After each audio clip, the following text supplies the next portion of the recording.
Joining me now from Washington is Brad Sherman, Democrat from California, a senior member of the House Foreign Affairs Committee and a member of the Congressional Ukrainian Caucus. Congressmember, welcome to The Story Is for the first time. Good to be with you. So let's start by talking about Ukraine. We have this very, very long meeting today. It doesn't seem like much came out of it. Where do you think we're at right now? Well, we started with this 28-point plan that was put forward as a U.S. plan, but that Secretary Rubio admitted not only to Agnes King, but to Senator Rounds, was really written in Moscow. And it was a terrible plan. And I think Trump realizes that he cannot impose that plan on Ukraine. The worst part of that plan was a severe limit on the size of the Ukrainian military. Which is odd because President Trump is doing everything possible and bragging about how he's getting Europeans to spend more on their defense. He even tells European countries, we won't defend you if you're not doing enough for yourself. And then he turns to the Ukrainians and says, you should do less to defend yourself.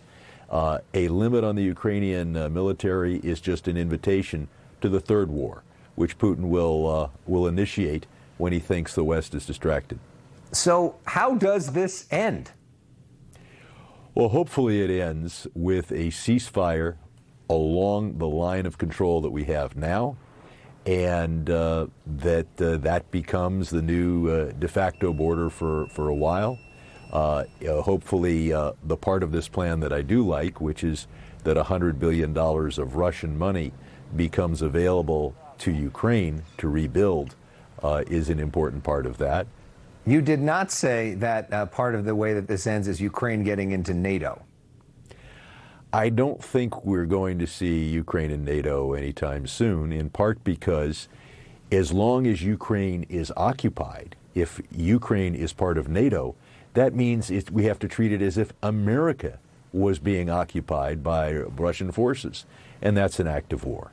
We don't want to be in a position where we are obligated to be at war with Russia on day one.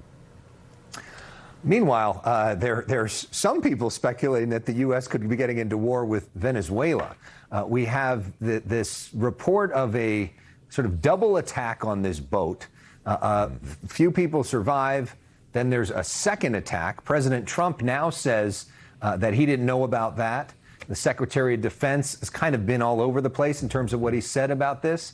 You're in Congress. It's your job to do oversight of this.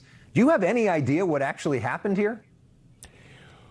We're not going to know the details except to the extent that the executive branch reveals them. But what we do know is that this is an action against criminals. And the way they're doing it is a complete violation of every law on how to deal with criminal interdiction. You should be stopping these boats, arresting people, getting information from them, and going after the kingpins. Instead, we've got the former head of the country of Honduras, who's in prison in the United States for a lifetime term, being potentially freed by Trump. It's as if he wants to kill the low-level drug dealer folks and allow in the top people that he thinks are important folks at his level. Your colleague in the House from Southern California, Maxine Waters, put out a statement saying that President Trump is a murderer for what he's doing here. Do you agree with that? That's Maxine's wording. In this case, Trump has ordered the destruction of these boats. I doubt the president was involved in a decision as to whether to hit a particular boat a first time, a second time, or even a third time. But he has directed the military to treat this as if it's a military operation when it is in fact a law enforcement operation. Congressman Brad Sherman, thank you so much. Appreciate you joining us and sharing your views.